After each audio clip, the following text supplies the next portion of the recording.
Have you ever met someone who earns well, maybe even very well, yet still feels quietly trapped by money? They have the good job, the nice apartment, the reliable car, and yet when they sit down at the end of the month, there's this nagging sense that their money controls them more than they control it. It's one of the strangest paradoxes in modern life. The more successful many of us become on paper, the more trapped we can feel financially. Let's meet someone who lives this every day. Meet Sarah. She's 34, works as a marketing manager in Chicago. After taxes, she brings home roughly $6,200 per month. In Europe, picture someone very similar, perhaps in Amsterdam or Manchester, earning the local equivalent of a solid professional salary. Sarah's rent is $2,350 for a one-bedroom in a decent neighborhood. She tells herself it's an investment in her quality of life. Her car lease is $520 a month, a sleek SUV that makes her feel put together when she drives to client meetings. Then there are the credit cards, not maxed out, but carrying a steady balance of about $8,000 across two cards. Minimum payments alone eat up another $280 every month. Add student loans that still linger from her master's degree, $420 monthly, groceries, dining out with friends, gym membership, streaming services, the occasional weekend getaway, and the clothes that help her look the part at work, and the month quietly disappears. On the surface, Sarah looks successful. Colleagues respect her. Her LinkedIn profile is impressive. Yet every raise she receives seems to vanish almost as soon as it arrives. Here's the hidden financial mistake that almost no one talks about openly. It's not reckless spending. It's the slow, almost invisible shift from earning money for freedom to earning money to support a lifestyle that signals status. This isn't a flaw in Sarah's character. It's how the system and our psychology quietly work together. Let's look at the simple math behind it. 2 years ago, Sarah received a $12,000 salary increase. After taxes, that added about $780 extra per month to her take-home pay. Most people in her position do exactly what feels natural. They upgrade their life just a little. A slightly better apartment, a newer car model, more premium experiences, better restaurants. Within a few months, that entire $780 had been absorbed into new monthly commitments. The raise didn't create more breathing room, it simply raised her baseline cost of living. Now multiply this pattern across 5 or 10 years.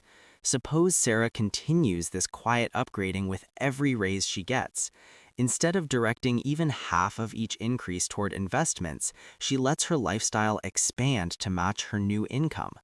Over 10 years, she might easily spend an extra $500 to $700 per month on normal upgrades that feel completely justified at the time. Let's run some basic numbers.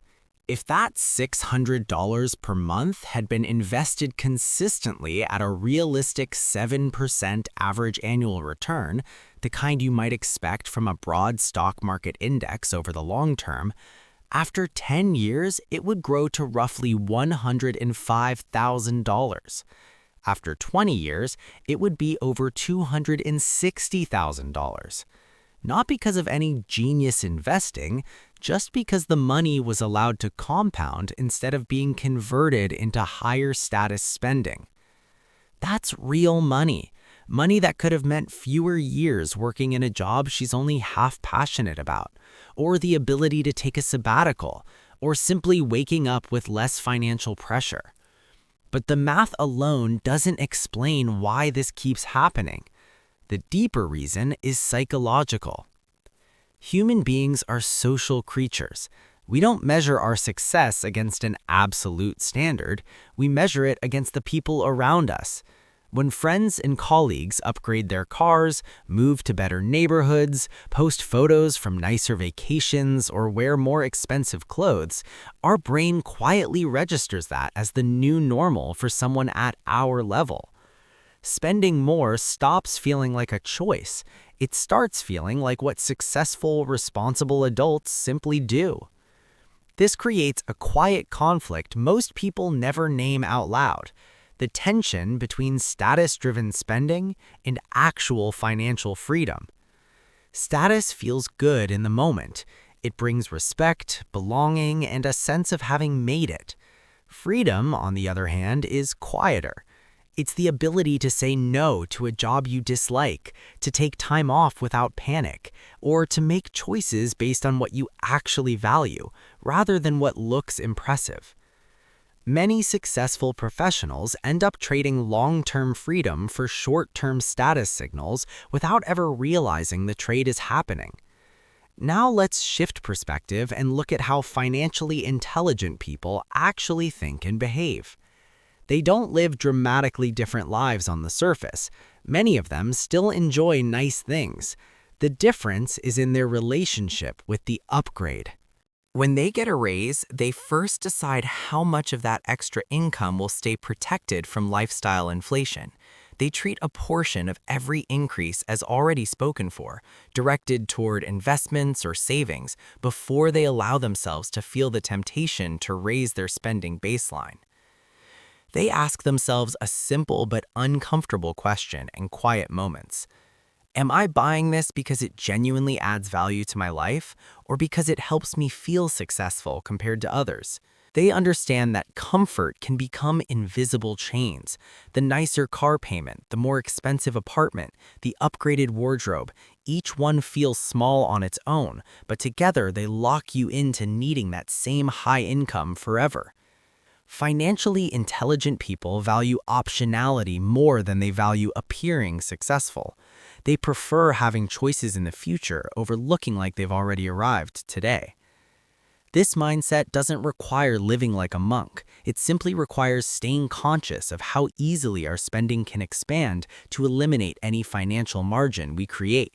The truth is, many of us who consider ourselves successful are still running on a financial treadmill. Our income rises, but our sense of freedom stays strangely flat. Becoming aware of this pattern, really seeing the quiet trade-off between status and freedom, is one of the most valuable shifts you can make. It doesn't demand drastic changes or guilt. It simply invites a more honest conversation with yourself about what your money is actually buying.